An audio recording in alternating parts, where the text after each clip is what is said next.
আমরা এখন তাপ ধারণ ক্ষমতা এবং আপেক্ষিক তাপ সম্পর্কে জানব। তাপ ধারণ ক্ষমতা এবং আপেক্ষিক তাপ তাপ বিজ্ঞানের একটা অত্যন্ত গুরুত্বপূর্ণ বিষয়।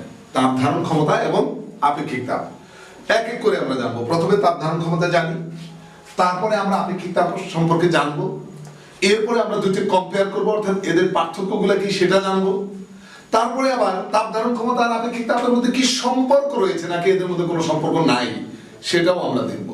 ঠিক আছে, এরকম ধাপে ধাপে কিন্তু আমরা প্রত্যেকটা বিষয় জানবো। তো তাহলে চলো যে আমরা প্রথমে এই তাপ ধারণ ক্ষমতা সম্পর্কে জানি, যে তাপ ধারণ ক্ষমতা আসলে কি।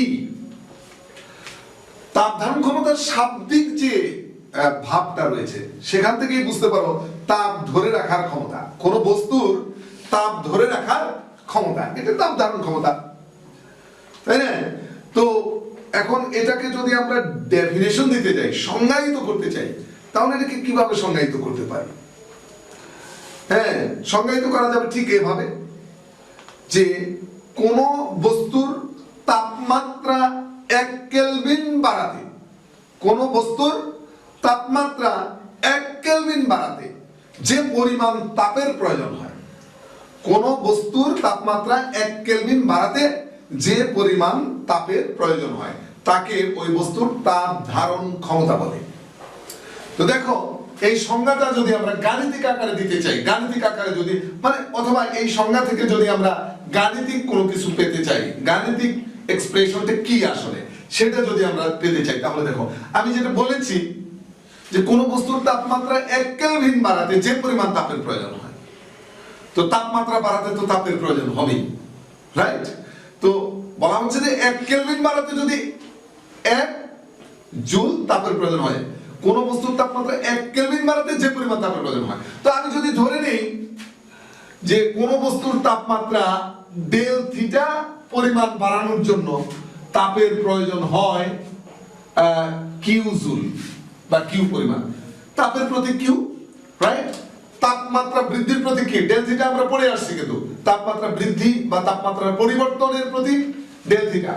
তাহলে এই পরিমাণ তাপমাত্রা বাড়ানোর জন্য এই পরিমাণ তাপের প্রয়োজন। আমি একক এখানেও লিখি নাই, এখানেও লিখি নাই, আবার তুমি একক দিয়েও লিখতে পারো।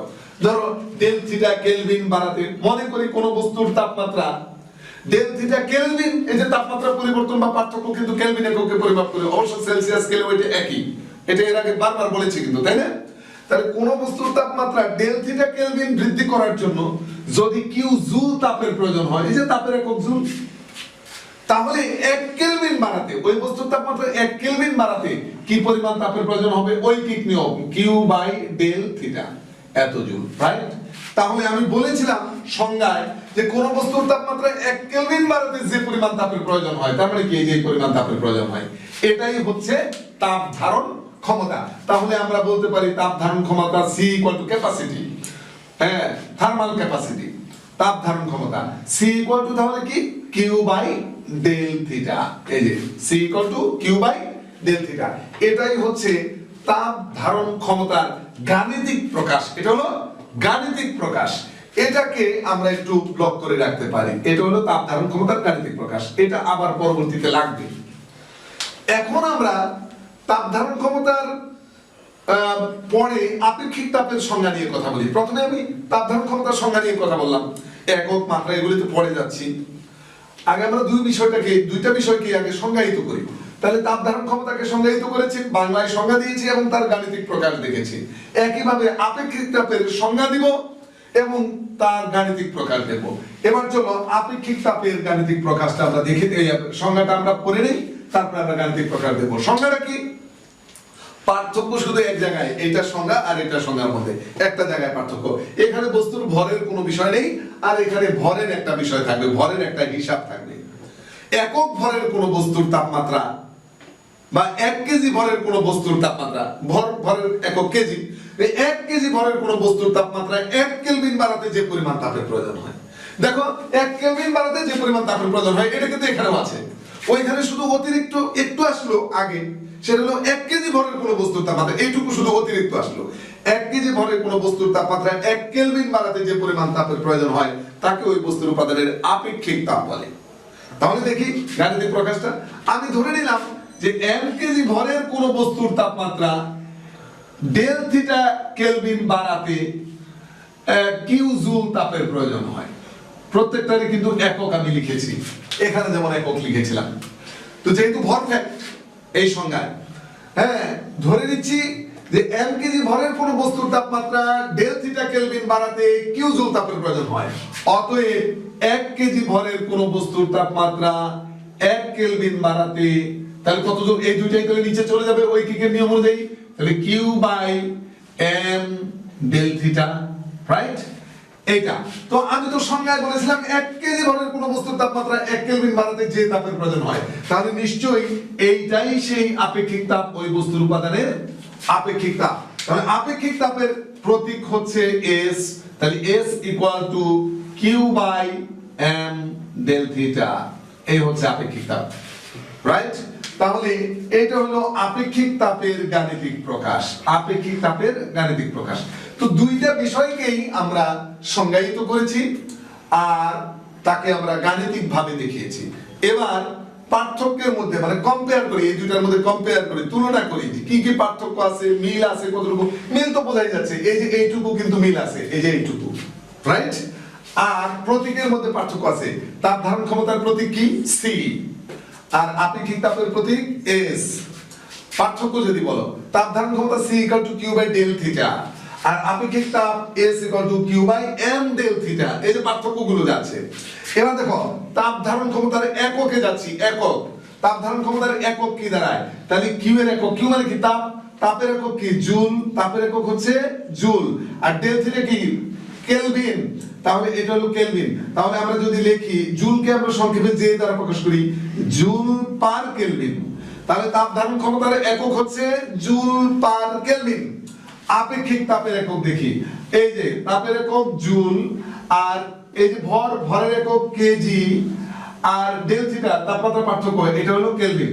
তাহলে উপরে জুল আর নিচে কেজি আছে, এটা পার কেজি, আর কেলভিন আছে পার কেলভিন।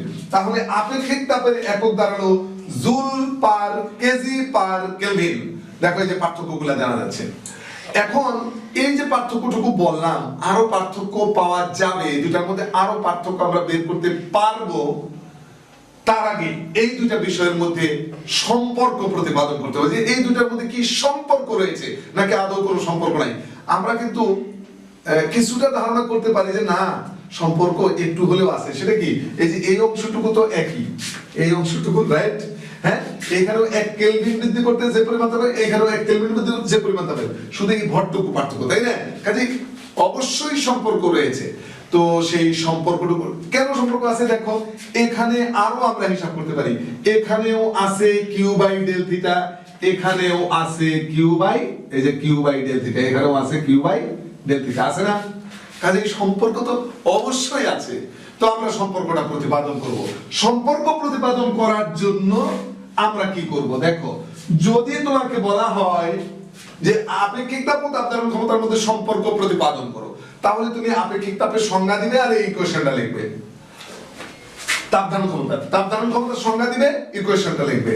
তার মানে আপেক্ষিক তাপের সংজ্ঞা দিবে, ইকুয়েশনটা লিখবে। এবার দেখো এই ইকুয়েশনটা যখন লেখছো তখন আরেকটা লাইন বাড়তি দিবে, সেটা কি? আর গুণ করো, Q equal to C del theta. করা যাবে? এটারে 1 নং দিয়ে রাখো।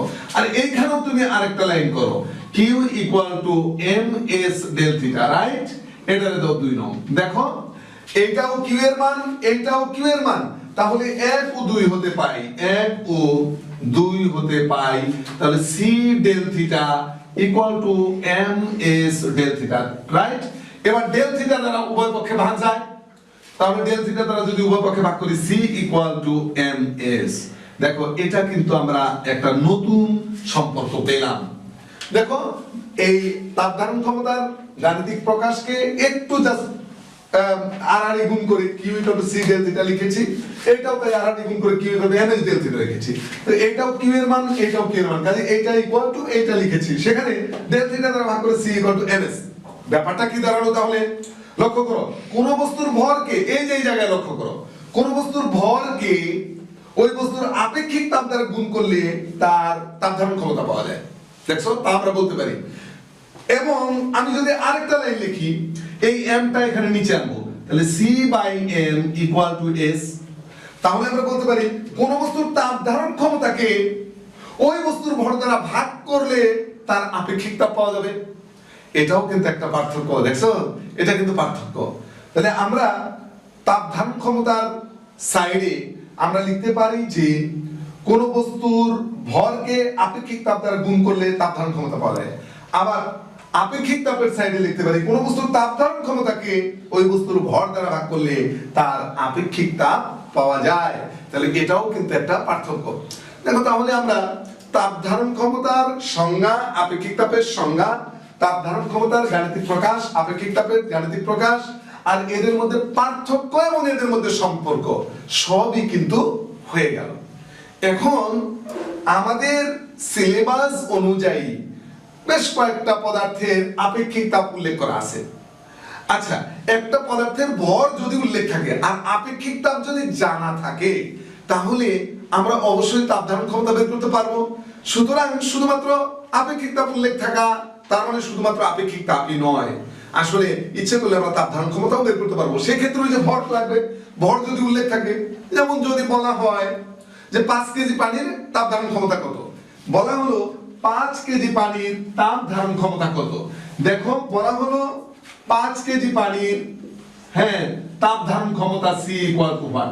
5 কেজি পানির তাপ ধারণ ক্ষমতা, তো আমরা লিখব C ইকুয়াল টু কি ms। এখন m কত? 5 কেজি, আর s পানির আপেক্ষিক তাপ 4200, রাইট? তো তাপ ধারণ এটা কিন্তু কেজি, আর এটা কি joule per KG per kelvin, KG KG কাটা যাবে। যাই হোক, আপেক্ষিক তাপ ধারণ ক্ষমতার একক আমরা জানি, এই দুটোর গুণ করলে এই যে তাপ ধারণ ক্ষমতা আসবে।